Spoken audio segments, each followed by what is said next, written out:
Hey folks, we are going to get to work on some martial powers today. You're looking at the Color Mana Spell Point Variant Rule Bundle that I have available for 5th edition on the DMsGuild. I'm going to check my signal here real quick, go through my intro, and then we'll have about a little less than 100 minutes for us to work today. But I'm going to be back tomorrow for a special edition of Martial Powers Development.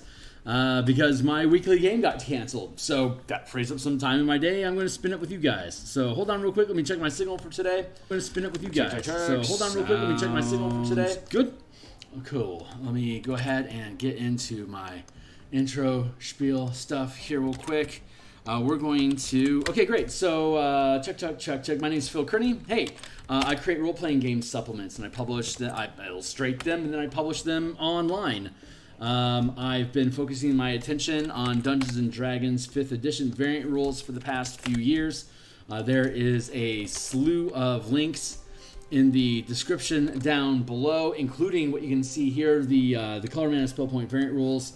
It was the answer to what happened to color mana in Magic the Gathering settings created for Dungeons and Dragons 5th edition. There's no answer to that, so I created one.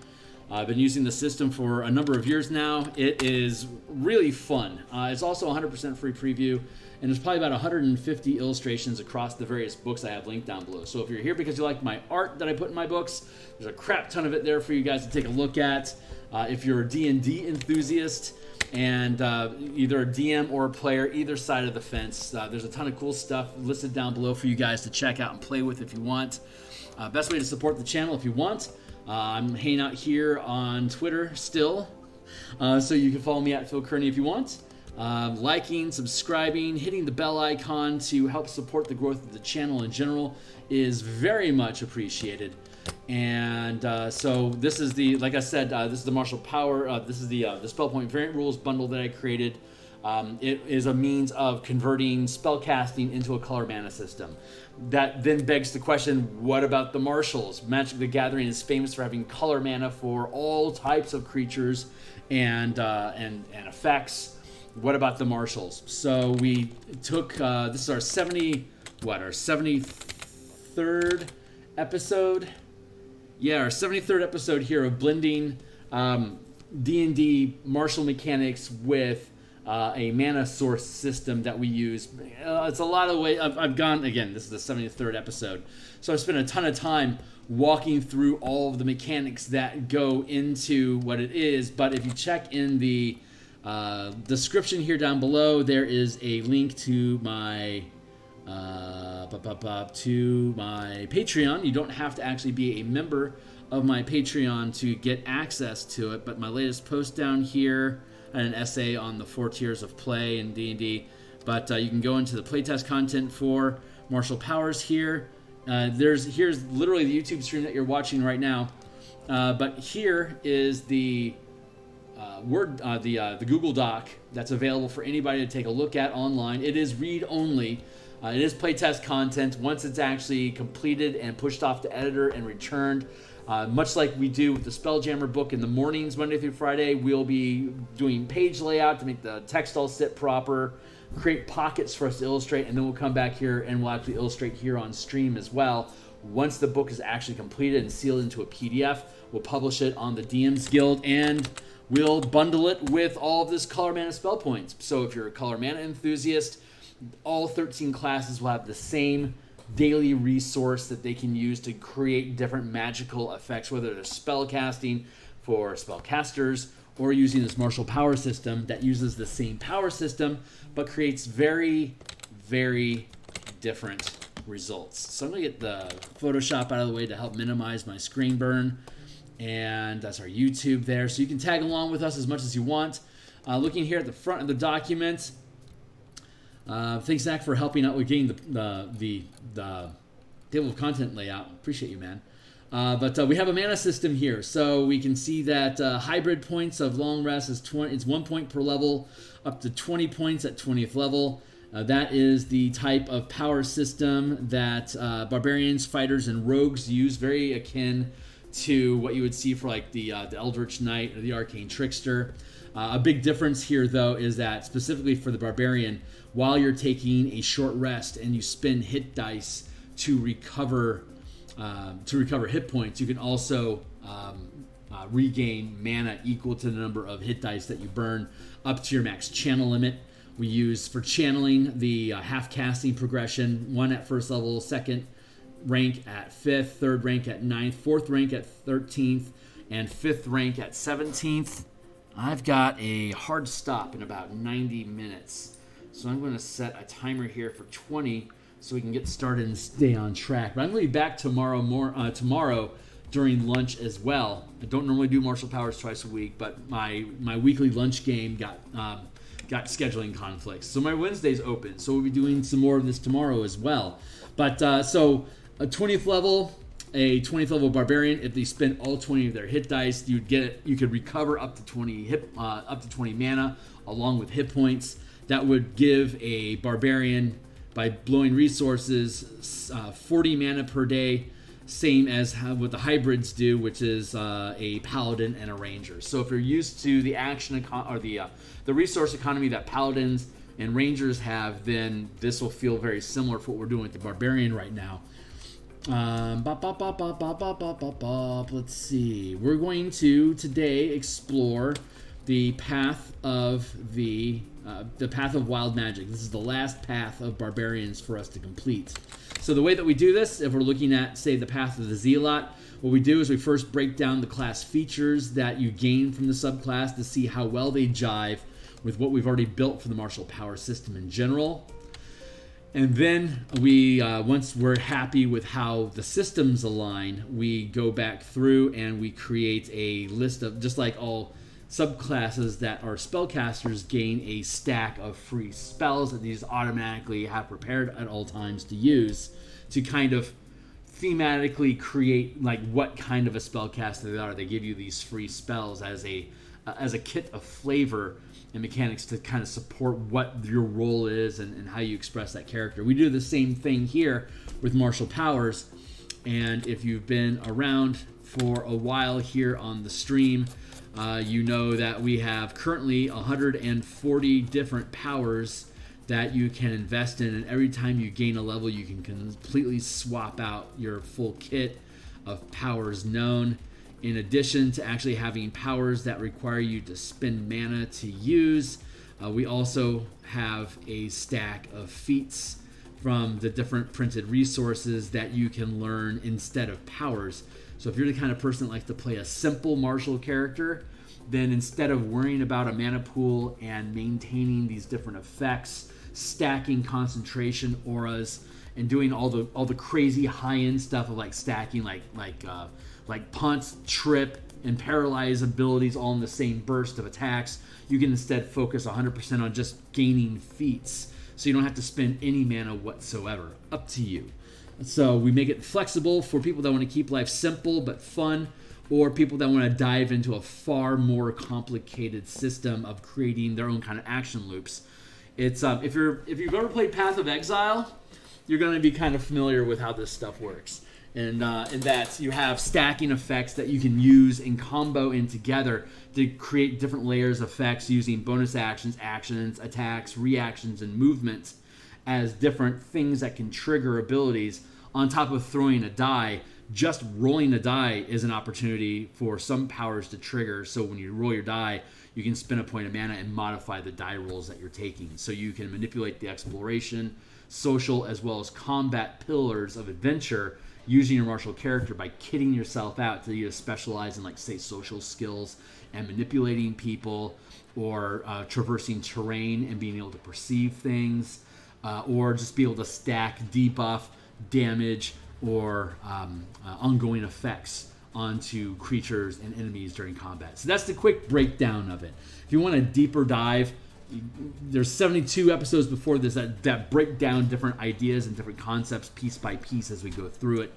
But if you're ever interested, you can either reach out to me on Twitter at Phil Kearney, or catch me on the Discords, or drop a question down in the comments down below if you can't catch me live. So having said all that, we know what the routine is, we know how it works, we know what the mentality here is from before. We've pulled out the text from the Path of Wild Magic.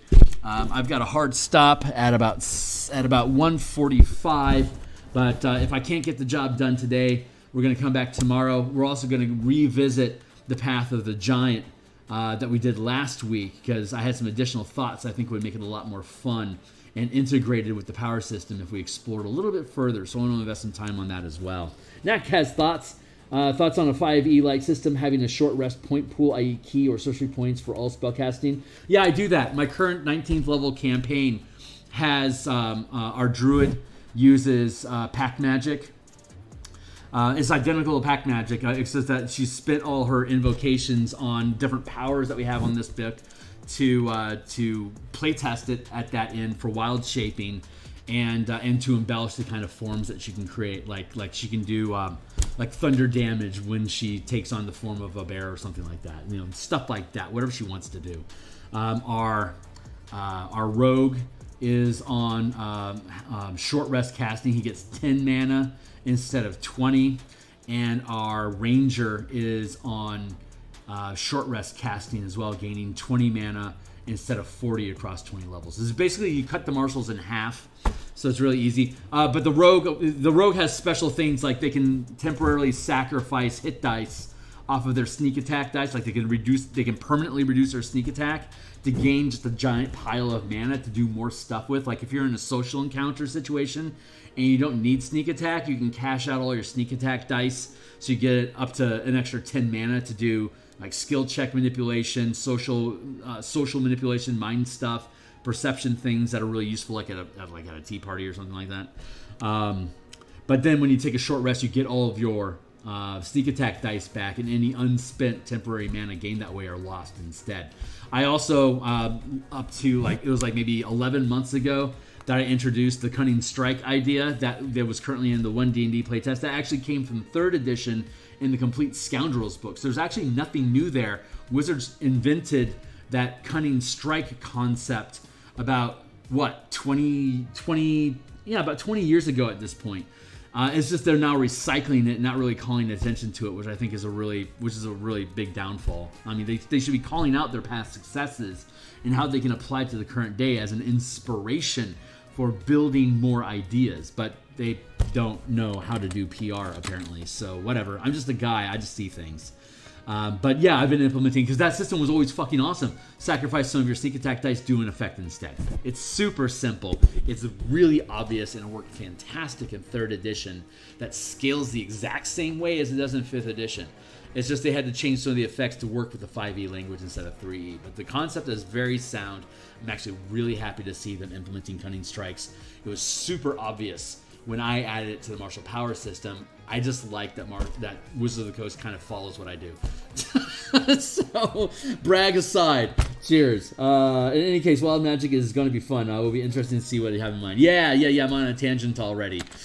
Okay, so great. So, Path of Wild Magic. Many places in the multiverse abound with beauty, intense emotions, and rampant magic. The Feywild, the upper planes, and other realms of supernatural power radiate with such force and can profoundly influence people. As folks of deep feeling, barbarians are especially susceptible to these wild influences. With some barbarians being transformed by the magic, these magic-suffused barbarians walk the path of wild magic. Elf, tiefling, Aasimar, and genocide barbarians often seek this path, eager to manifest the otherworldly magic of their ancestors. But who cares? Let's go to magic awareness. Hey, Ken, it's good to see you, my guy. And almost missed it. Don't worry about it. I'm behind. Let's see. I might or might not get it done today, so we'll see. But I'll be back tomorrow about the same time to continue. And I'm also gonna play with Path of the Giant a little bit more, because I found some deeper understanding through study. So magic awareness, 3rd level Path of Wild Magic feature. As an action, you can open your awareness to the presence of concentrated magic. Until the end of your next turn, you know the location of any spell or magic item within 60 feet of you that isn't behind total cover. When you sense a spell, you'll learn which school of magic it belongs to.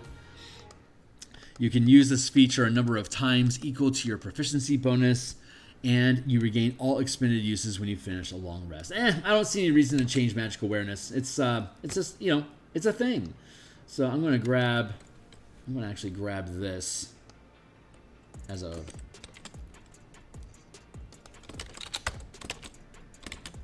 font thing. There, that should be good. So we're going to go with third. Initially, we're going to go with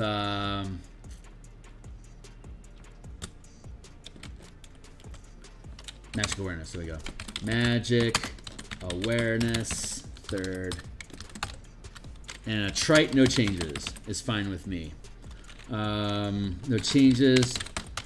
Just for now, I'm going to go with though if using color magic or elemental magic paradigms instead of knowing which school of magic and effect or item is devoted to, you instead know which colors or elements instead.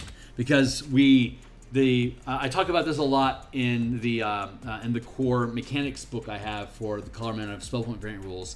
The 8 schools of magic is a paradigm, and it's currently, because of tradition, broke since way back. I think it's the first edition when they started actually creating the schools of magic, and they also had spheres of divine magic called orisons were the cantrips, but they were called spheres to separate schools of magic from spheres of divine magic, to differentiate between those two. And they eventually got rid of that in 3rd edition. I think it was in 2nd edition that they started doing that.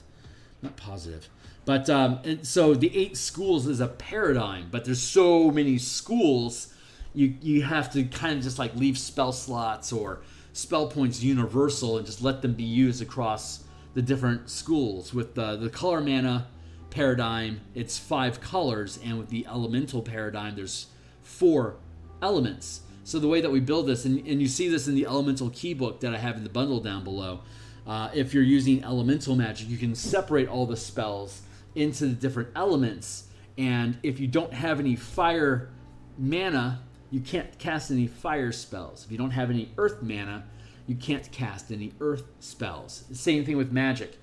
With color magic, if you don't have any red mana, you can't cast any red spells. If you don't have any white mana, you can't cast any white spells. So spellcasters are hindered in that they can spend their points anywhere that they want. They can arrange their, like when you take a short rest, you can dump all your points into red if you want, or you can split up between red, green, and blue if you want. But if all of your spells are concentrated in white, then obviously you're going to spend all of your time just learning white spells. But there's only about maybe 20% of the spells out there that are actually devoted to white at all. So then you have to research spells, like if they're a black spell and you want to get them into the white school or the white color magic, then you would have to research that black spell to become a white spell. So you could add it to your list of prepared lists as a white spell instead of black. So instead of you having to split your pool between black and white magic, you can instead just learn all of the black spells to be white, but that takes money, time, and a mentor or a school large enough to be able to provide you the research that you need for it, which is a lot of fun to actually do. This is very much more putting the onus on the wizards or the casters in general of having to break up their pool to get, like, if you want all the toys, you're going to have to split your pool across all those different types of toys. If you want all of your toys to centralize so that you have a truly universal source of magic you can use for all the goodies that you've learned for yourself, that's going to take time and specialization. So you could be like, say, in Strixhaven, you could be in the Quandrix school, which is blue and green magic. All of their spells are blue and green, but it takes a specialist doing special learning time to go, say, grab something out of Silver Quill and convert it into a blue spell for Quandrix. Then you, as a student, understand how to do that. But it's not just universally available to everybody. So that's a really fun way for a campaign to put strong limits on, like, what kind of magic do you expect to come from, like, say, the Azorius Guild or from Silver Quill or from the worshippers of Eros, for instance. They all have different color signatures that lend them towards different types of spells. With this martial power system, you can choose to have up to 2. If you want to use a paradigm like that at all, then basically there's 5 disciplines. There's strikes, there's exploits, there's sustained powers, there's maneuvers, and there's reactions. And you can take 2 of those disciplines, make them one color. 2 of those disciplines, make them a different color. And then you can take the 5th one and make them both colors. So you can always have a dual. I mean, if you want to have 5 different colors for 5 different disciplines, that's going to break up your pool too much, unless all you want to do are strikes. And all my strikes, I want to be black magic because I'm playing like a Rakdos demon character, or Erebos transit to the spirit realm out of Theros. So in the magic awareness feature, if you're using those different paradigms, you can quickly identify this is green magic. And if you know what green magic means, you have a kind of an idea of what that creature does or what that kind of magic will do. Which, if you check out the core mechanics book, that the preview that I have down below under magic paradigms, you'll see talking about like setting traps using different color magic to try to break apart what the language on a trap or a sigil is, so you can better understand using arcane or religion checks to have just deeper integration of the magic system with the mechanics of actually creating and sustaining magic in general. So anyway, that's a long diatribe about magic awareness, but that's where that comes from. So let's check out Wild Surge. We'll go with Wild Surge. I got pinged, but I don't know why, so I'll check it out later. 3rd level. So the magical energy rolling inside you sometimes erupts from you. When you enter your rage, roll the magic on the wild magic table to determine the magical effect produced. If the effect requires a saving throw, the DC equals whatever your power DC, because you have a power like barbarians use strength, constitution, or charisma. So you can use one of those 3 stats to be your casting stat, which sets your spellcasting, like it's channeling. So that sets your power DC. So when you're channeling a power, if you're attacking somebody with it, you would use your channeling modifier. Or if it's a passive effect that they have to save against, then it would be your channeling DC that you use. And most likely the barbarian is going to use either strength or constitution. So that's what we set that DC to. Like fighters, I think intelligence, strength, or dexterity. Rogue is dexterity, intelligence, or charisma. Ranger is dexterity, wisdom, or constitution, I think. We can check through the list, but it's not important right now. But that's how you set your DCs. I see text going on there, so give me a chance to catch up on this, and we will break it down. But I am definitely making modifications to this, so this is exciting. You can list a shit. If the effect requires a saving throw, there you go. Roll on your magic table. Here's the things that happen. We're going to change that stuff. That's going to be fun. You can harness your wild magic to bolster yourself or a companion. As an action, you can touch one creature, which can be yourself. I touch myself, and I confer one of the following benefits of my choice. For 10 minutes, the creature can roll a D3 whenever you make an attack roll or an ability check, and add the number rolled to the D20 roll. Roll a D3. The creature retains 1 expended spell slot, the level of which equals, for 10 minutes, the creature can roll a D3 whenever making an attack roll or an ability check, and add the number to the roll. Oh, this is 6th level. This is bolstering magic.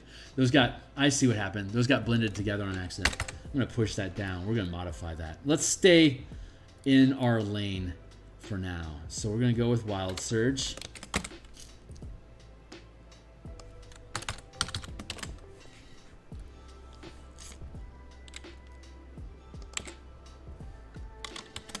I'm going to catch up on text before I start digging. Excellent. Cool. Oh, okay. Wait, 3 hours. That's fantastic. I've used the paradigm system to add all the elemental realms from Age of Sigma into 5e. Nice! And Hornetico's shown up as well. Welcome, team. Okay, so Wild Surge. The magical energy rolling inside you sometimes erupts from you. When you enter a rage, roll on the wild magic table using your power die. When you enter a rage, roll your power die. Roll a power die and compare the result to the list on the wild magic table to determine the magical effect produced. If the effect requires a saving throw, the DC, use your channeling DC.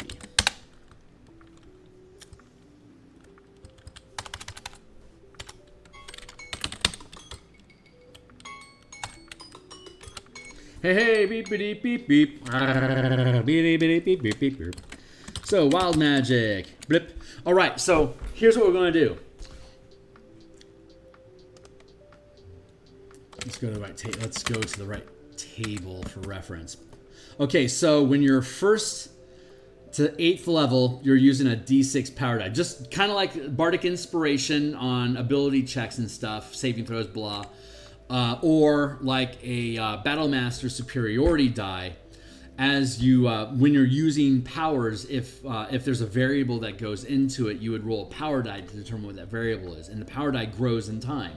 It starts with a D6 at 1st level. It evolves to a D8 at 9th level when you gain 3rd rank powers. And it evolves into a D10 at 17th level when you gain 5th rank powers. Notice that none of this is outpacing what Bardic Inspiration can provide at a similar level. What the Battle Master can provide at a similar level with its superiority die, and if they go through with the revisions on the monk outpaces what these power dice do as well. Nothing in this game is designed to outcurve anything else that already exists in the player's handbook. In a lot of instances, it's taking mechanics and ideas and options from the various printed Wizard of the Coast books and standardizing them into a scaling 1 to 5 system using the half-casting class to determine them. And then you convert it to a power cost, so you spend X amount of mana to trigger this thing. And then if there's variables involved with it, you roll your power die. Like there are smites. There's like 30 smites in this book, but paladins are better than anyone at smiting. Although other people can. Basically anyone that picks up smite powers can do similar smites. The paladin is always going to be better at it. Rogues, there are plenty of people that can pick up exploits to boost their ability checks when they're doing exploration and social challenges, right? But the rogue is almost always going to outperform what anyone else can do using these powers when you're comparing them apples to apples. Some classes are better. Fighters don't actually outshine anybody in any of this stuff, but you can give up extra attacks to gain free mana every time you make an attack. So if I've got 3 attacks at 11th level and I sacrifice, if I hit you and I sacrifice my extra attacks, I gain 2 free points of mana for the 2 attacks that I sacrificed, so that I can trigger different effects for free. So if I want to spam infinitely different abilities, the fighter can do so at the sacrifice of losing additional attacks, which is awesome, because if you're trying to focus fire on a single boss, then this is going to let a fighter in that instance really hone in on that boss. Barbarian features, which we've gone into a lot in previous episodes, like instead of the brutal critical, you gain brutal power. So you can pick up and gain free mana every time you crit. Instead of dealing extra damage, you get free mana to spend to do more stuff. When you take a critical hit, or when you fail a saving throw that damages you, you can use your reaction to regain any mana that you lost. So you can exchange, in that sense, you can exchange damage. There's different ways that each class can like be an exception and manipulate the system. So there's a core system, and then each class breaks that system in their own unique ways. So that multi-classing actually becomes fun, because they can all combine together into like a barbarian, ranger, rogue, and have some incredible flexibility on scouting, skirmishing, fast striking, and having a replenishing mana pool off of that. So like you can really mix and match cool shit, which we'll eventually get into once we finish building everybody out. But I just wanted to explain that real quick about how that that resource works, the power die. So when we modify what we're working on here, it says wild magic. You're going to roll a power die, and then you're going to consult the wild magic table, which means that the wild magic table, instead of D8, it has results. Or just results. And the results will be 1 through 10. So we actually get to add 2 additional powers. But what's even more cool about this is now we can gatekeep different powers that they have available in here. So like, for instance, it's very arguable that, let's see, Interplanar Spirit, which looks like a flump. That's not the one. Whenever your creature hits, until the rage ends, surrounded multicolors, flowers and veins, a bolt of lightning shoots from your ass. Before the rage ends, reappears in your hand. The ground within 15 feet of you becomes difficult terrain. Magic infuses. Teleport. There we go. You teleport up to 30 feet to an unoccupied space you can see. So how does this work? The magical energy rolling inside of you sometimes erupts from you. When you enter your rage, roll a power die and compare the results to the list of magic, wild magic table to determine the magical effect produced. If the effect requires a saving throw, use your channeling DC. You can teleport. Here we go. Just to complete reading it, you teleport to the. You can teleport up to 30 feet to an unoccupied space you can see. Until your rage ends, you can use this effect again on each of your turns as a bonus action. This is, and as I'm not the first pointing this out, but I'm going to express it here again. That is a free use of Misty Step every round, starting at 3rd level. So you're gaining access to full caster advancement with no resource spend if you happen to roll a 2 on your D8 at 3rd level. That is way too fucking powerful. We already know from the stack of effects that we have inside of here that generally a freebie is gained at 2nd rank and at 4th rank.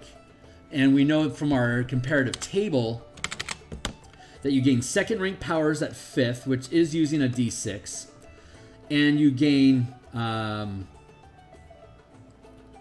at 10, you can at 13, you can gain things that grant a freebie worth 2 mana. And we know from my Magic Paradigm system that a 2nd rank spell costs 2 mana, because 1 mana for 1st level, 9 mana for 9th level. And let me make a quick aside here that the Dungeon Master's Guide sets your spell points to be 2 points for a 1st level spell and 13 points for a 9th level spell. Not only does that not make any numerical sense, but it also tells us that a 9th level spell is only 6.5 times more powerful than a 1st level spell, because 13 divided by 2 is 6.5. So according to Wizards of the Coast, 9th level spells are only 6.5 times more powerful than 1st level spells, which is stupid as fuck. I think they made the system difficult on purpose so everyone wouldn't just say, why aren't we just using points like all video games do? And why are we sticking to this stupid Vancian system?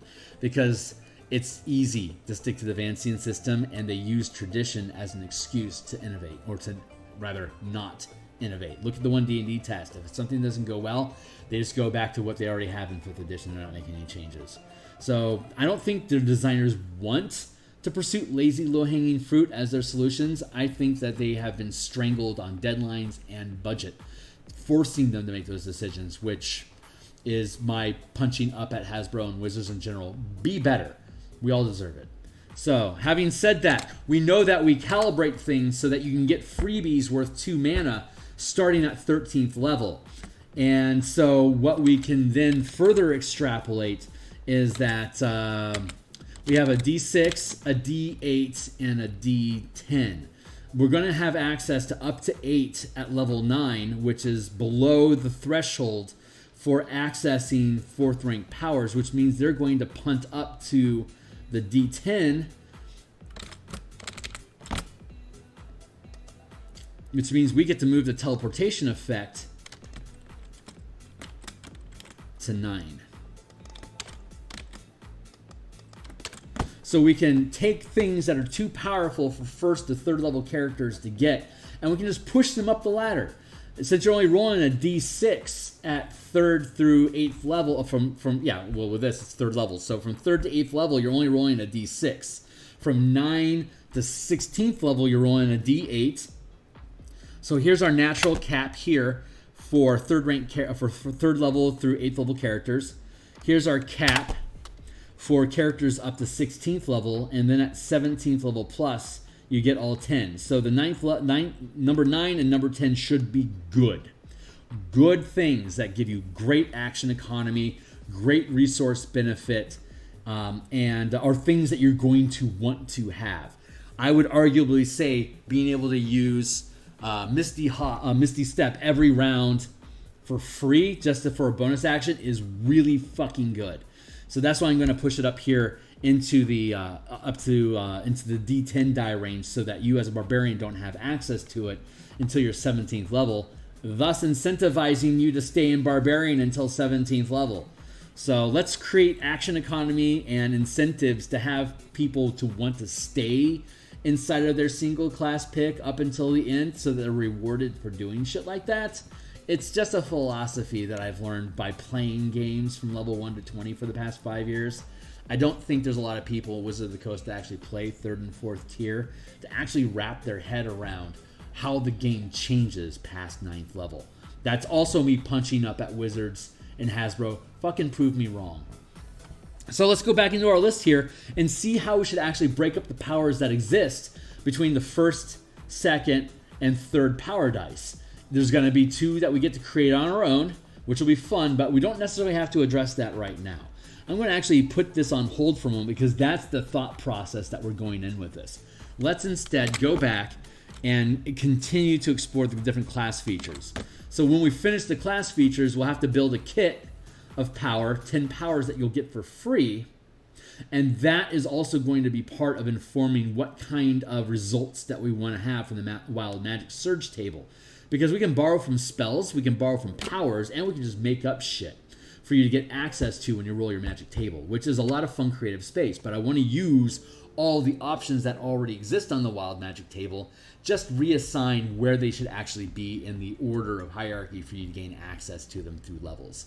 And then we can complement those selections with the powers that we select as you gain levels in the class again, thus further incentivizing you to stay in it all the way through 20th level.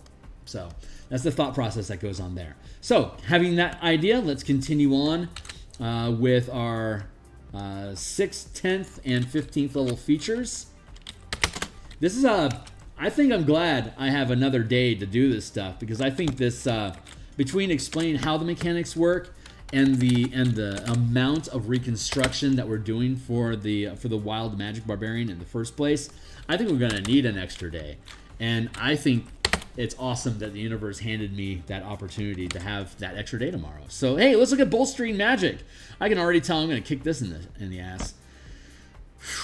You can harness your wild magic to bolster yourself or a companion. So keep in mind, this is 6th level, and at 6th level, you should be able to get a freebie, like a free use of mana at will. Okay, so what this says is you can harness your wild magic to bolster yourself or a companion. As an action, you can touch one creature, which could include yourself, and confer one of the following benefits of your choice to that creature. For 10 minutes, the creature can roll a d3 whenever making an attack roll or an ability check, and add the number rolled to the d20. That is, when we add benefits, we're typically using a power die, which is a d6. So this is half that. I'm not necessarily opposed to that, but I want to see how the rest of the class fleshes out to see how we proceed with it. But this unto itself is a reasonable feature to offer people at 6th level, definitely. Let's see what the next option is. Roll a d3. The creature regains 1 expended spell slot, the level of which equals the number rolled or lower, the creature's choice. Once a creature receives this benefit, that creature can't receive it again until after a long rest. I am not opposed to that, but we would not be using a spell slot. Regains mana equal to the results of the roll. Isn't that much simpler? Wouldn't it just be amazing if Wizards was using a mana system like Magic the Gathering, perhaps, and actually just integrate all this stuff? All their language gets so much more clean, and they can actually build scaling into like classes, races, backgrounds, magic items, boons. If everybody is using the same resource system of mana, and all mana means the same amount of power, just depends on how much you get, how quickly, they could easily recalibrate the entire game to work off of that single resource instead of mix and matching long rest, short rest, spend a spell slot, proficiency bonus usage. Maybe that's just too simple. Maybe I just don't see the big brain reason to do it. But if they ever wanted to build Magic the Gathering into a kick-ass role-playing game, this would be how they would start doing it. And I literally live down the street from you guys. If you ever want to return any of your calls, I'm happy to have a conversation. You can take, you can take this action a number of times equal. I can do this a number of times equal to my proficiency bonus. Oh, crap. I have a call coming in. I got to break away for a second.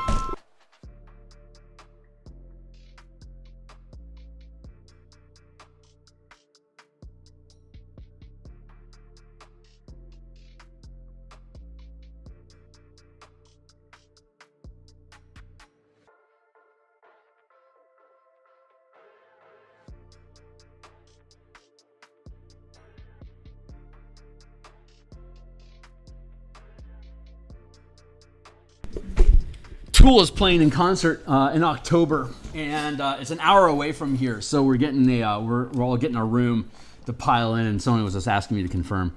So that is awesome. Looking forward. First time to see Tool. I'm really looking forward to it. Okay, great. So your choice. Okay, great. So what does this do?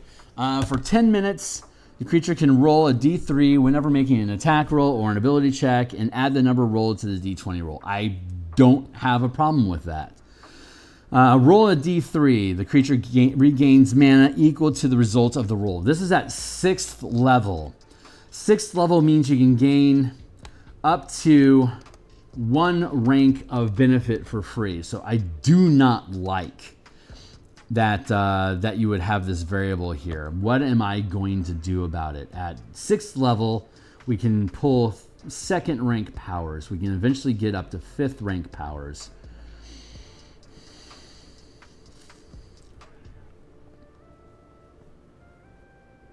For 10 minutes, the creature rolls a d3 whenever making an attack roll.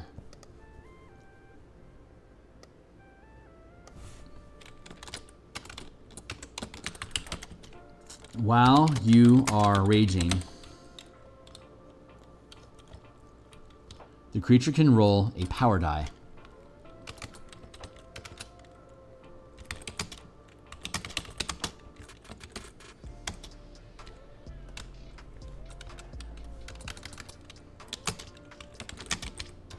Can roll, this is bad language, we'll just use it for now. You can roll your power die.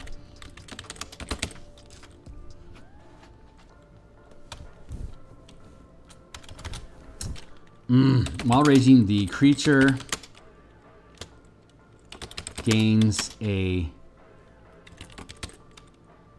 power die at the beginning of their turn,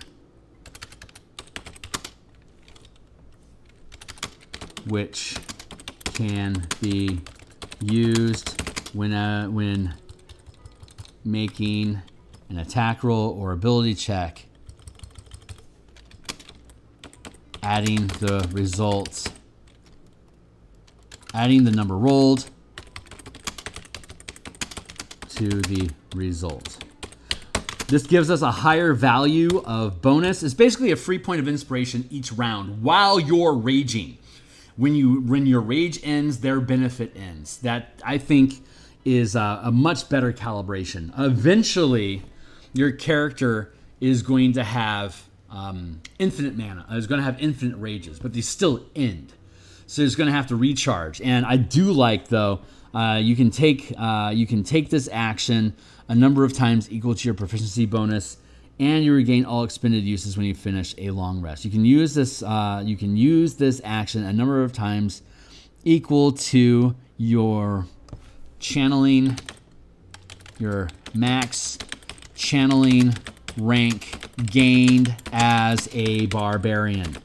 So what does this do? And you regain all expended uses when you finish a long rest, equal to your max channeling rank gained as a barbarian, and you regain all expended uses when you finish a short rest. All right, so what is this doing? We know that people bail out of Barbarian, but if you decide to stay in Barbarian through 17th level, you are now 5th rank, which means that you would have at 6th level your 2nd rank, right? So at 6th level you have 2 uses, because at 6th level as a Barbarian you are 2nd rank. If I were to multi-class like level 10 as a fighter Barbarian, for instance, I don't know why I'd do that. It's a horrible efficiency. But if I did, I'd be 3rd rank. I would. The way multi-classing works. Where are we at on time? 1 o'clock. Okay, I've got about 40 minutes left, and I got to bail. Good. We're gonna have to pick it up tomorrow, but I'm really happy that I get to. Okay, so if you want 10-10, the way that multi-classing works is that your power die accumulates based on your total channeling levels between all the classes that use this, like fighter, barbarian, that both are channeling classes. So if you're 10-10, you're 20 level total, you'd be using a D10. You're channeling your max rank scales with your total level. So by the time you get to 20th level as a 10-10 fighter barbarian, you are going to be able to channel up to 5th rank. Similar to spellcasting, the max rank of power that you can learn is going to be limited by your individual classes. So 10 barbarian, 10 fighter is going to be limited to only 3rd rank in barbarian and fighter, but they all use the same list. It's just a matter of what powers do you gain. A hybrid character, the number of powers that you know is based off of each individual class. So if you went 10-10 as fighter barbarian, you'd end up having 11 fighter powers, 11 barbarian powers, and that ends up being 22 powers, as opposed to a single class would have 16. A single class has 16 powers that kick. Is that how I did that? Hold on, let's double check real quick. Powers. I begin at 1st level. Hold on, I want to double check that. I think I modified that. No, I think you combine your total number of channeling classes to determine the total number of powers that you can actually learn at a time. Multi-classing. Each character combines their level to determine their max channel limit, their power die, and powers known. The maximum rank of power you can learn is limited by your level of your class. And each class adds their separate mana into a single pool. So like if I went Barbarian Ranger, for instance, Barbarian 10, Ranger 10, Rangers and Paladins can freely mix spells and powers. So if you want to go all powers, you can do that. Just the Paladin has to get rid of his Smite spells and his Divine Smite feature to use powers instead. Or you could just stick with the Smite spells and not have access to any divine powers, any divine strikes, because they calibrate a little differently. You can't have them both.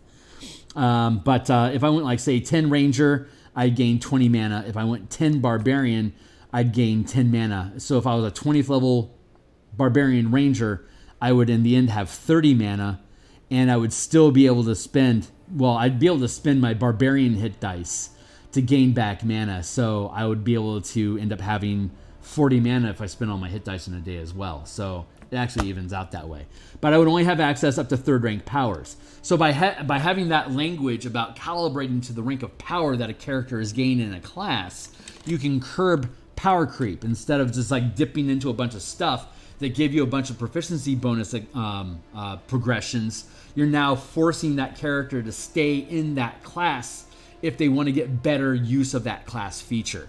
So again, you can take this you can use this bolstering magic a number of times equal to your max channeling rank. And at 6th level, we know it's 2nd rank, but I'm allowing you to regain it on a short rest instead of on a long rest. So you're going to get more of them if you're taking rests. While you're taking that rest, you may as well burn some hit dice to get hit points back and replenish your mana as well. So we're again forcing reinforcement. We are trying to further reinforce the type of action economy that was built into the game that they haven't gotten rid of yet. They're keeping short rests, and until that changes, we have to work around the idea that short rests are actually important for all classes. So everything that we've been building is making use of short rests in one manner or another. And then by limiting you to have less uses of the power, and by limiting it, instead of being 10 minutes and using it all the time, we're just giving you basically one inspiration die per round for you to spend on attacks or ability checks. That makes a lot of sense to me. That lets us curve into the power dice. So if I go up to 17th level as a Barbarian, I'm eventually going to have access to a D10. I'll have access to 5 uses per short rest. So I can juice up my team on rolling D10s to hit stuff, which is appropriate for the 4th tier, considering the kind of crap you have to pull off.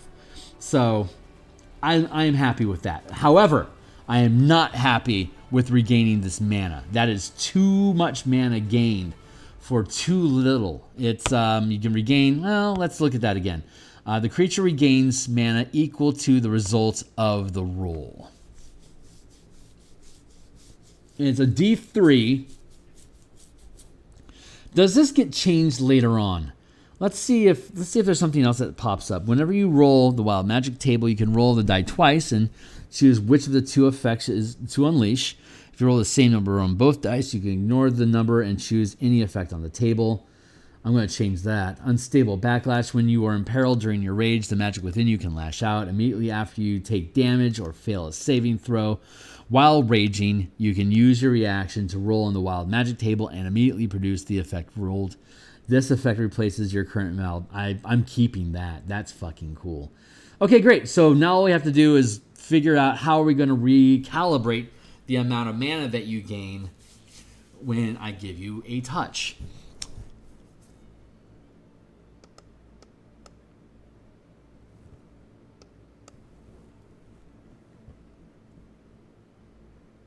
Let's see. You can harness your magic or wild magic to bolster yourself or a companion as an action. You can touch one creature, which can be yourself, and confer one of the following benefits of your choice to that creature. While you're raging, you can do the stacking die, which I am absolutely good with.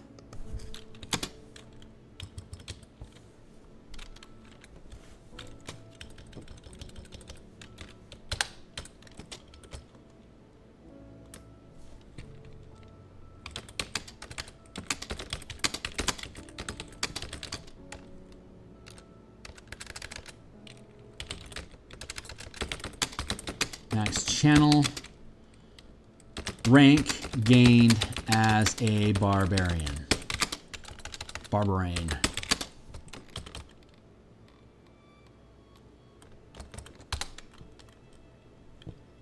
I am good with that. Okay, great. So this is awesome because the Barbarian and every class, once this book is published, every class using my mana system has the same mana mechanics. They all work the same. They're all worth the same. So this is allowing you to give yourself back free mana once per long rest, or anyone else on your party once per long rest. So that is, I think, a reasonable gain, and it forces you to remain dedicated, and it doesn't have the variable at 6th level. That D3 variable is specifically there to allow full casters to get back their max level spell slot, which is a third level spell slot, right? At 3rd level, at 6th level, a wizard and a cleric, druid, blah, have access to 3rd level spells. So this is that D3 at 6th level was specifically allowing your full caster to get a free spell back once per day if they're hanging out with your bolstering magic Barbarian. This is going to allow you to take that further slower. At 6th level, you're only channeling 2 mana, but you get 2 mana back. There you go. At 17th level, you can channel up to 5th level ranks. You'll be able to restore 5 mana. That's fantastic value. I am now very, very happy with this. You regain all of your uses on a short rest to be able to do these things again, but to be able to regain the mana is on a long rest, which I absolutely want to keep for balance sake. So I am now incredibly content with the bolstering magic option. So let's go in here to bolstering magic.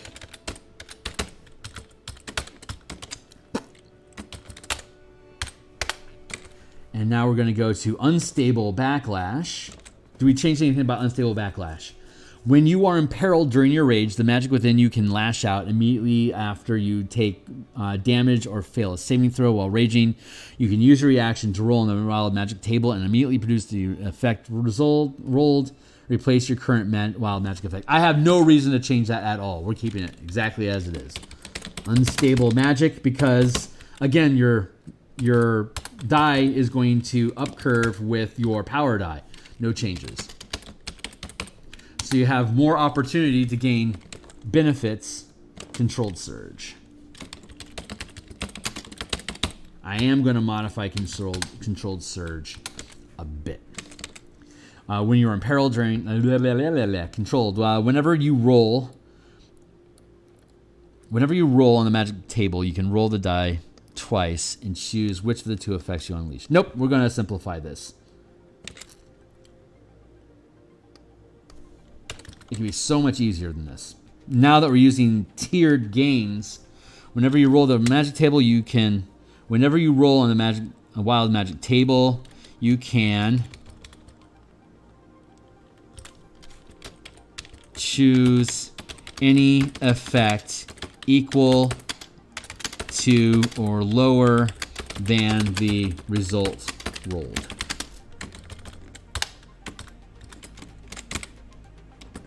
Bam.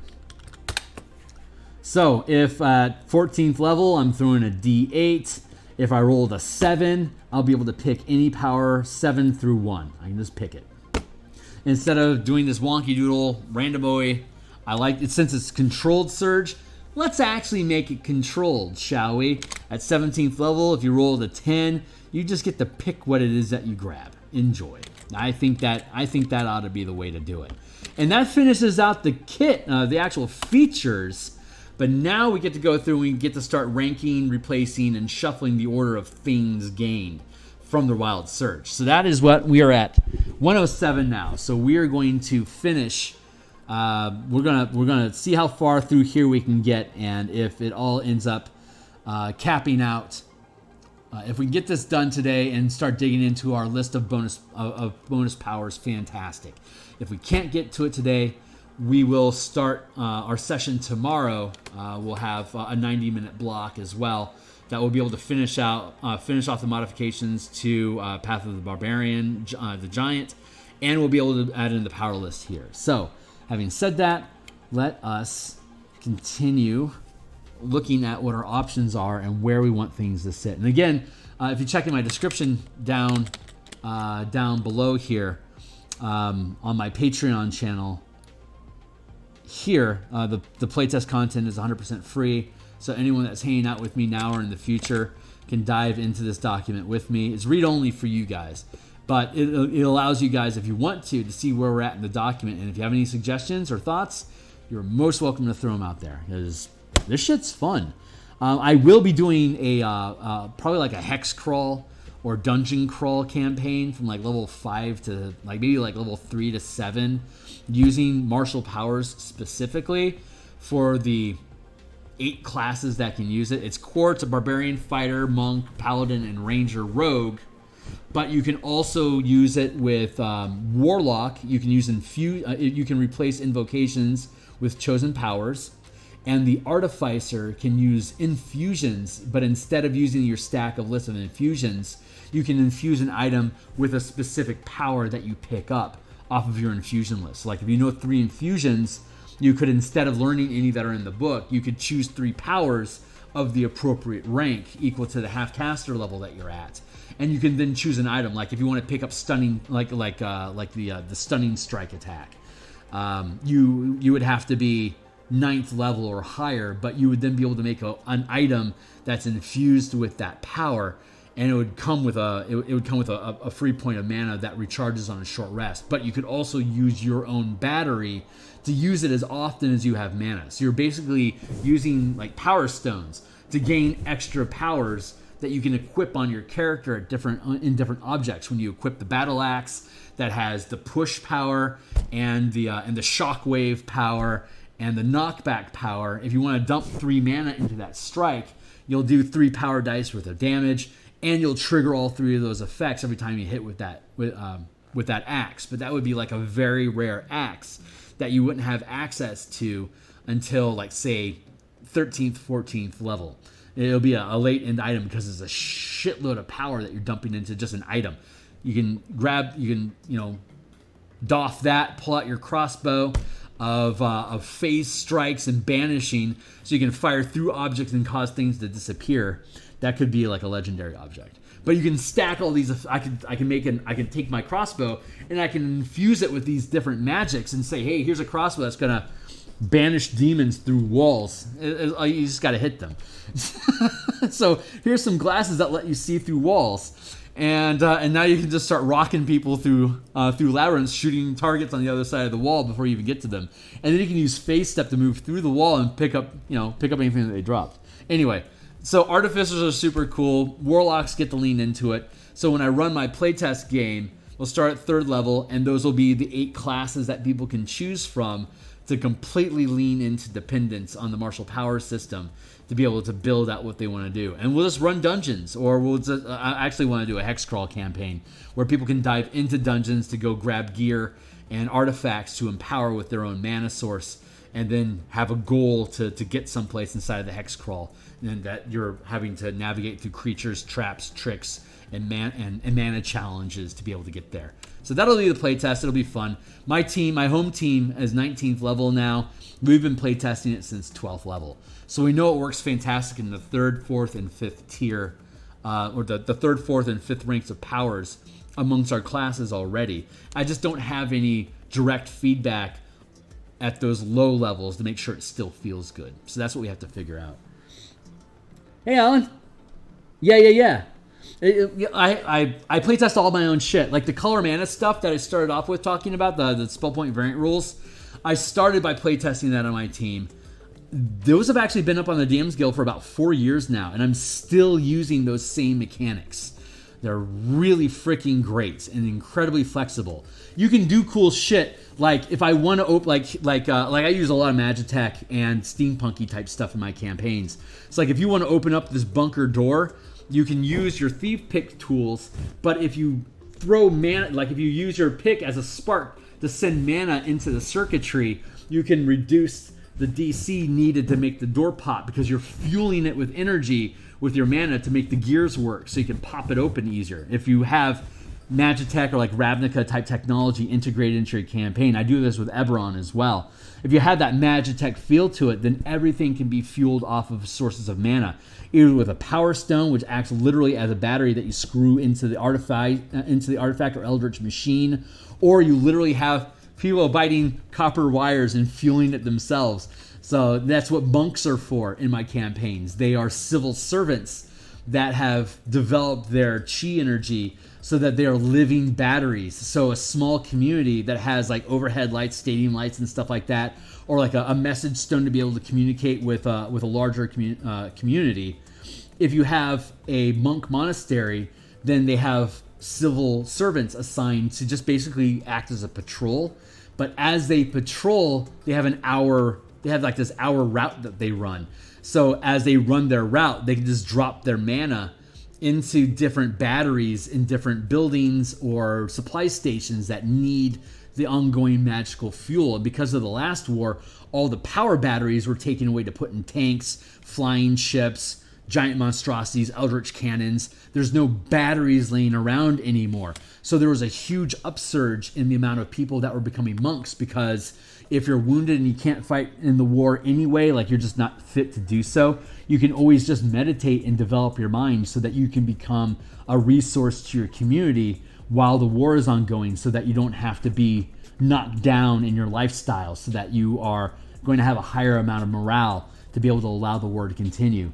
And you can still be able to provide your commerce industry by fueling it with literally the magic. So monks became incredibly popular, and a lot of sects got into warlock stuff because they're also short rest mana batteries, but they're fueled by something that you might not be able to trust. So you have to kind of keep an eye on that stuff. Most of the Carnathy military high-ends are all warlocks that worship emerald dragons and vampires. So there's this undead theme going on with the warlocks at the higher end of royalty in Carnathy. Sire, which got completely destroyed, all of their artificers made a bad pact, basically, and it got cashed in on them, so they got destroyed. So, but there's a lot of really cool ways you can mess around with this stuff, but I'm geeking out again, so forgive me. We're trying to sort an order here to see if anything here belongs in the D10, D8, or if it's appropriate to stay in the D6 category. So flowers and vines temporarily grow around you until your rage ends. The ground within 15 feet of you is difficult terrain for your enemies. That is a low-hanging power, so that can easily sit down here in the first rank. Shadowy tendrils lash around you. Each creature of your choice that you can see within 30 feet of you must succeed a Constitution saving throw or take D12 necrotic damage. You also gain D12 temporary hit points. It's 116. Great. Still got 20 minutes, so we're doing good. This is Vampiric Touch. This is a free Vampiric Touch ability, which is a 3rd level spell, which puts us at 9th level as a half caster to have access to. So that's telling me we should actually push that up into the D8. D8, again, we gain D8s at 9th level. So it should be on in the 7 or 8 category, because that's where Vampiric Touch balances at. So that's what we're going to do. Shadowy tendrils, bitches. Let's look at a bolt of light shoots from your chest. Aww. Another creature of your choice that you can see within 30 feet of you must succeed a Constitution saving throw or take a little bit of radiant damage and be blinded until the start of your next turn. Until the rage ends, you can use this effect again on each of your turns as a bonus action. I'm okay with that being a first rank power. That is, by the way, if we go to my list of powers that we already have, that is like Blinding Strike. Your weapon can deal radiant damage and add 1 power die of mana burned. Burn means spend immediately. Tap means you spend the mana, but it remains active until you end your concentration, and then you untap and burn the mana at that point. Hence the title Tap, Untap, Burn. You tap mana to use it and sustain it. You untap it to end the effect, and anything that instantly burns mana or spends mana is a burn. So Tap, Untap, Burn. That's where that title came from. End of each of your turns. So Blinding Strike. The creature can attempt to end this effect at the end of each. You're basically gaining Blinding Strike as a free ability. Blinding Strike. In this system, most effects you're just automatically blinded for 1 round, and it's at the end of the round that a creature gets to try to end the effect. But if they do, it only lasted 1 round. Otherwise, it has no duration. Nothing in this game has durations until something can defeat it, or you decide to end it yourself by ending concentration. So there's that. Barbarians can't concentrate, so whenever they channel something that is a concentration feature, it locks, and you lose access to that mana until you unlock the power. Like if you can only, I've talked about this a lot before. Like if I had a barbarian that decided to have, say, giant growth. If I'm a 5th level barbarian and I have access to 2 ranks of power, and it takes 2 ranks of mana to manifest or to channel giant growth with 2 mana, I could maintain concentration on that if I was a normal character, but as soon as a barbarian rages, you lose concentration. So instead it locks, which means while I have this in effect, I can't use mana for anything else because I only have 2 ranks of power, and I just locked both of them. I could drop that lock as a free action during my turn or as a reaction during not my turn at any time if I wanted to free up those channels so I can continue to channel new powers. But the advantage of locking them is I don't have to make concentration checks anymore. it happens automatically for a barbarian, but a fighter could stack up to 5 levels worth of effects, or 5 ranks worth of effects at 17th level, lock all of them, and then just lean into like having 10 extra feats. And it's like, yeah, I automatically lock all my auras, and I have like a shitload of extra feats that I got for free. And at level 2, like at level 4, 6, 8, 10, 12, I just took ASIs because I'm using my power system to get all the feats that I want. And I'm using my actual ASIs to get all the stat increases that I want, just like a caster could, because I'm gaining all my passive feat power from my list of powers that doesn't use any mana at all anyway.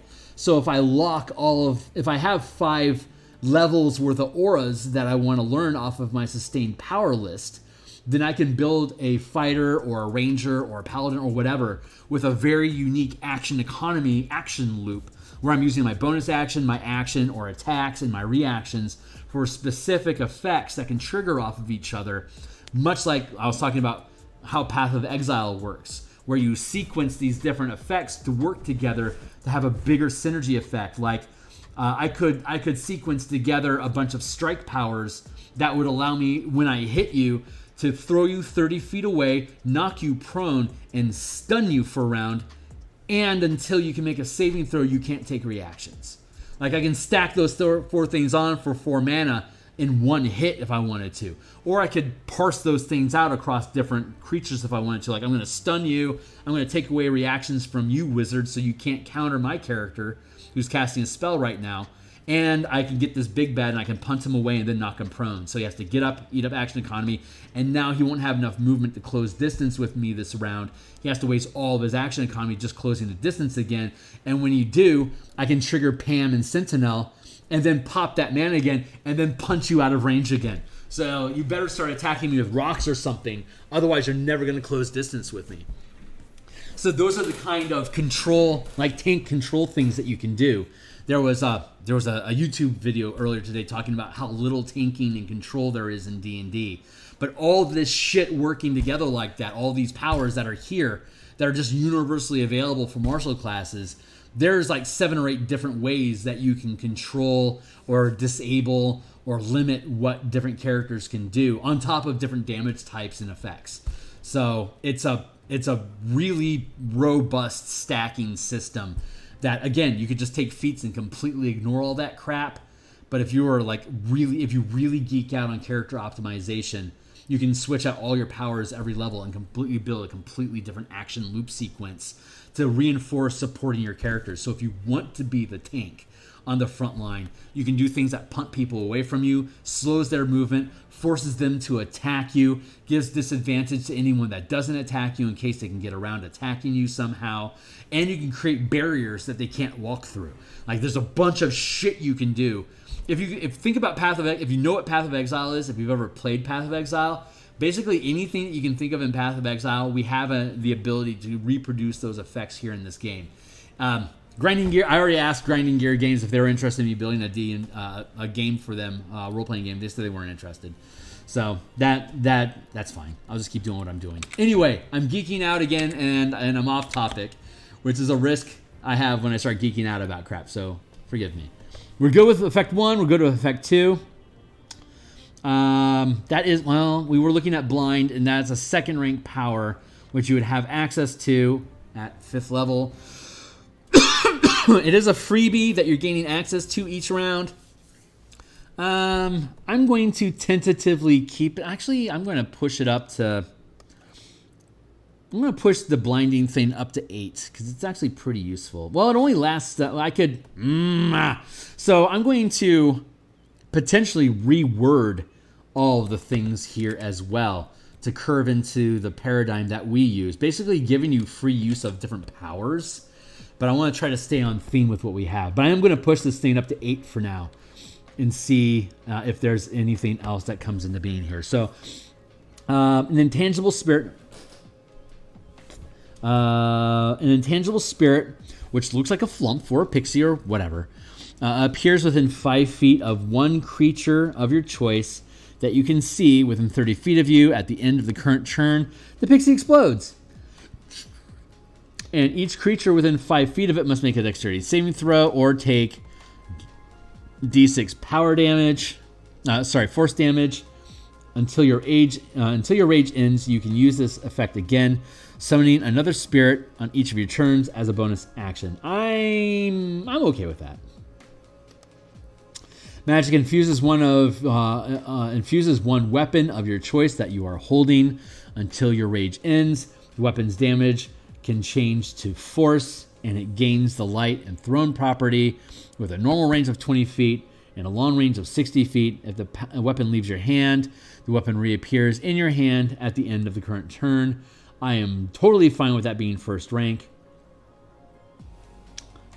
Whenever a creature hits you with an attack roll before your rage ends, that creature takes d6 force damage as magic lashes out in retribution. Takes 1 power die of. That way we've got scaling, which you'll need, because a d6 is going to be garbage. I mean, a d10 is not much better, let's be honest. But at least it's scaling. To 10 or take 1 power die of force damage.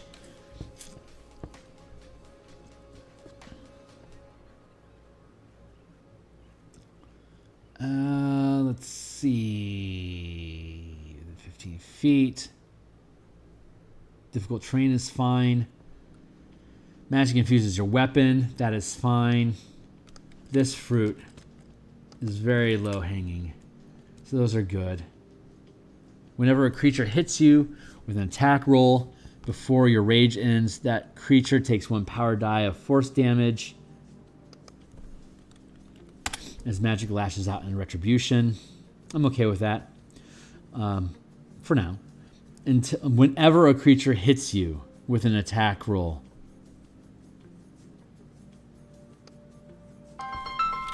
with a melee attack, forgive me for a second. Apparently got a call coming in.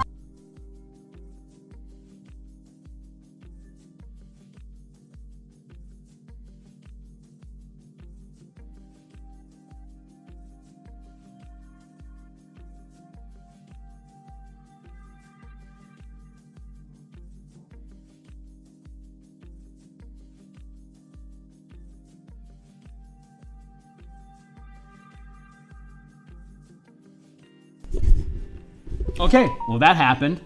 So, cheerio. Let's see, where are we at right now? We're at, we got about a dozen minutes for today, but we're going to be back tomorrow same time and continue this, as well as continue exploring Path of the Giant from Big B's Glory of the Giants. I'm really looking forward to having a second day. I love this book. I'm really looking forward to spending some more time with it tomorrow. Let's see, until your rage ends, you're surrounded by multicolored protective lights. You gain a +1 bonus to AC, and while within 10 feet of you, your allies gain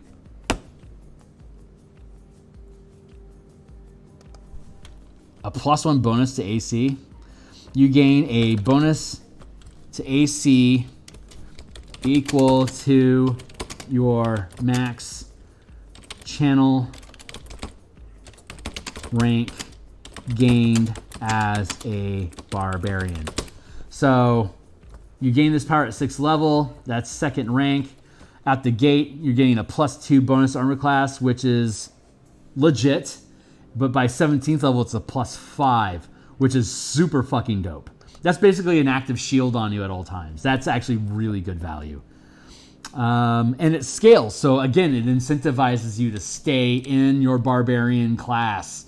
Everything we want to build should be built towards stay in your class to reward you for doing so. If you end up getting to do ridiculous shit at the end of it, congratulations.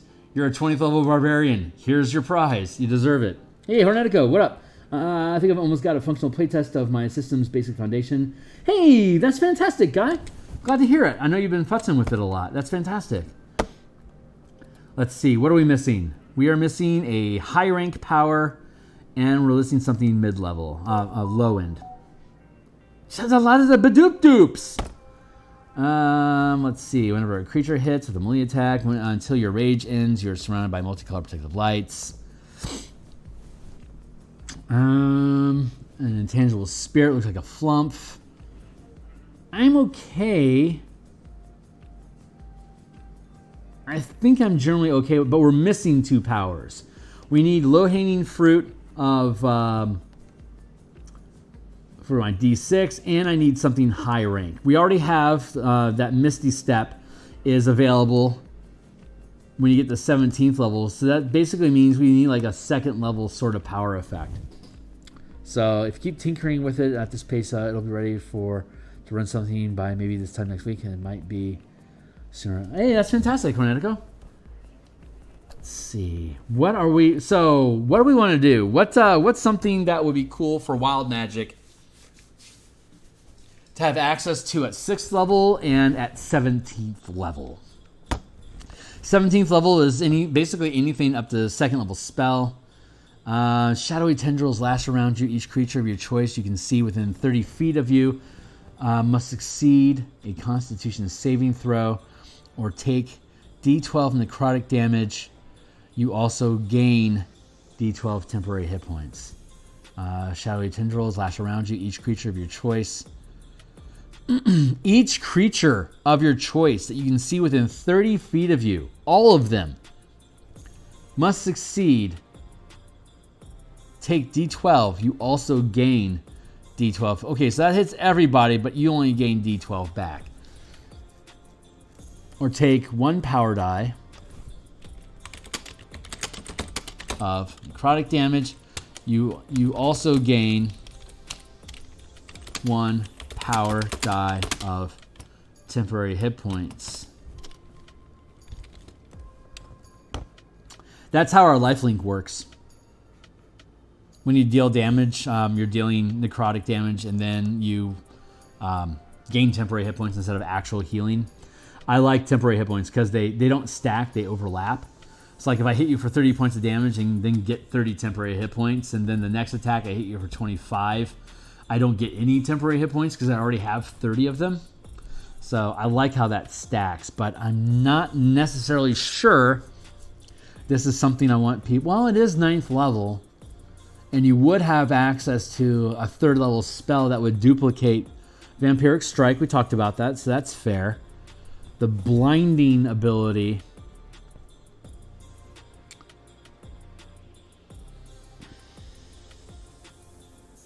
until the start of your next turn. Or take 1 power die of radiant damage and be blinded until the start of your next turn, until your rage ends. You can use this effect again on each of your turns as a bonus action. I think I can push that back down to initial rank. It's not too overwhelming. It is 6th level. You would have access to it at 5th level. So I think I'm okay with that.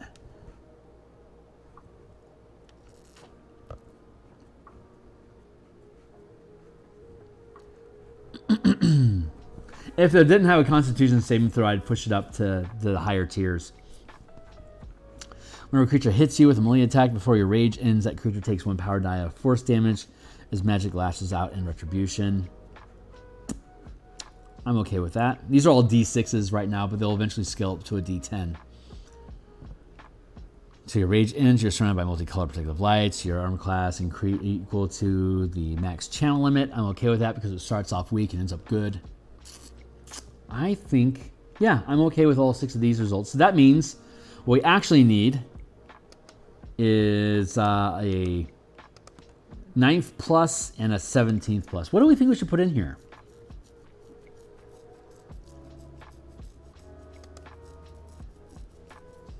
That all seems kind of arbitrary.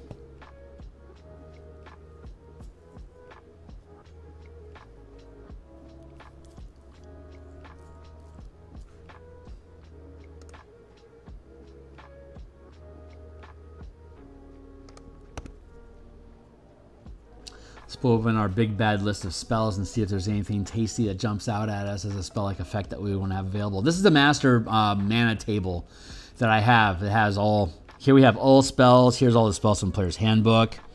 Here's all the Ravnica specific listings for each of the guilds. Here's how Strixhaven breaks down. And then we have individual like monk school of the tradition of Sun Soul. Here's different spells that they get access to. The Shadow Monk, here's the spells that they get access to. Notice that they only have blue and black magic that they're available to, while the Sun Soul has access to white and red mana. Here's the Rangers list that we have. So we have it all broken down. These are all this spreadsheet is included if people buy the color mana spell point variant rules that I have bundled, described down below, if you're interested in it. But and this book will be bundled with that bundle, so you'll get about a third off when it comes out. So if you buy that stuff now, you'll get a discount for this when it comes out as well. That's just how I roll. Here's all the spells forever. So those are those PH. Let's get into all spells. Let's see. Is there anything that jump? Oh, maybe God,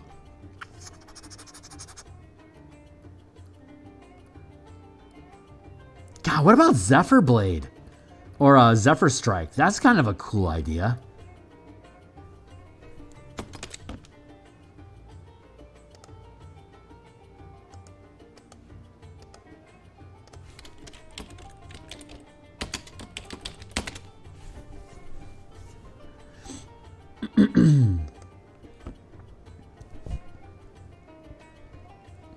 You move like the wind until the spell ends. Your movement doesn't provoke opportunity attacks. Once before the spell ends, you can give yourself advantage on one weapon attack roll on your turn. That attack deals an extra D8 force damage on hit. Okay, let's steal this. Shall we?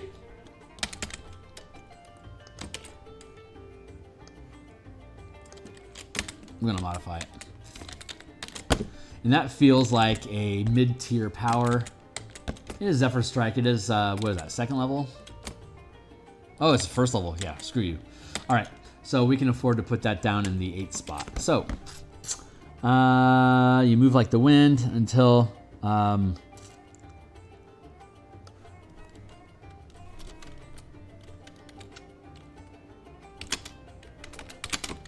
while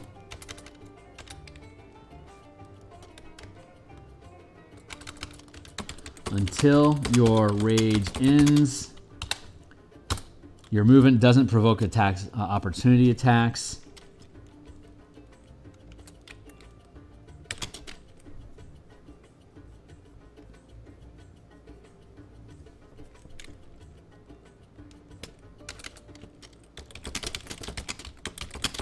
And you can make a melee weapon attack as a bonus action, gaining advantage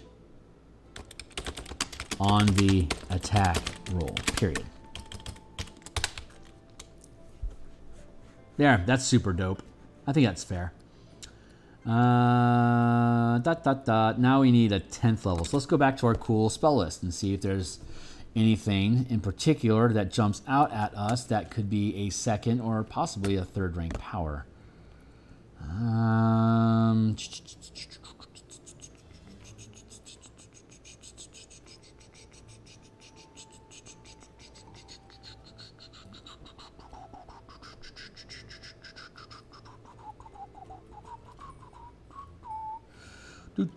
What's kind of jumping out?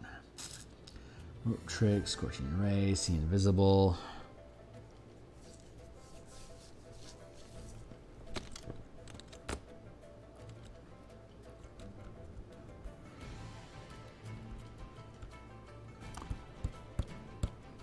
Warding bond.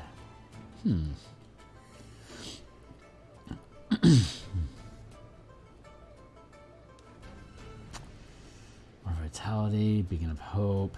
Blinding Smite, Blink. Blink's kind of cool. We already have the teleportation feature, so I think I want to go in a different direction. Oh! There we go.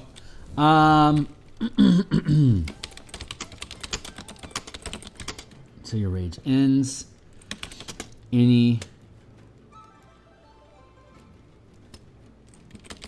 creature maintaining concentration on a spell or effect must make a wisdom saving throw against your channeling DC, or the failing the save ends the spell or effect. That feels like wild magic. I'm surprised they don't have an anti-magic effect going on inside here anywhere. That actually kind of surprises me. That feels really, really good. Nice. Hey, we did it. And we are at 141, so I gotta go. I've got an appointment I have to get to this afternoon. I'm going to be back at noon tomorrow, and we are going to continue building out the power kit for the wild magic. We've built out just the features, but now we have 10 powers. That we have 140 powers here in the book, and as well as about 20 feats, and we then get to build out a stack of powers for all of them. So we get 2 powers at 3rd, 2 at 5th, 9th, 13th, and 17th. We'll end up with 10 powers that will hopefully complement what Path of Wild Magic is.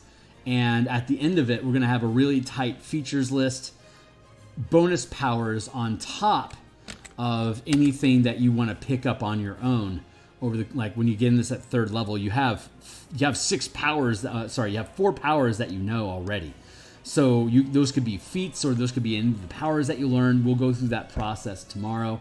We're also going to revisit Path of the Giant, which we did last week. I had a stroke of inspiration the other night, and that made me realize that I could do Path of the Giant in a much more fun way. So we're going to do that as well. So we're going to spend about probably 100 minutes tomorrow working on this stuff between these two, and that's going to finish the Barbarian. And then we'll go into Fighter, and we're going to build out stuff in Fighter. And once our Spelljammer book is done, that we work on Monday through Friday in the morning, then our Eberron project will move to the weekday mornings. Currently, our Eberron project is Monday and Thursday night. This will move to Monday and Thursday night, and that'll leave our Tuesday afternoons open for us to play with building out our playtest for the martial power stuff, as well as my next campaign for my own home table. So that's it. I'm done for the day. I really appreciate folks hanging out with me. Thanks so much. If this stuff is cool to you and you want to see more of it, as well as like the artwork that I produce every day, like, subscribe, hit the bell icon to get updates. You can always follow me on Twitter at Phil Kearney if you're still in Twitter space. If you know where I'm at on the Discords, be welcome to shout out at me. Otherwise, I hope to see some of you guys here either tomorrow morning or at lunchtime tomorrow. So thanks a lot. I'll see you guys again. Laters.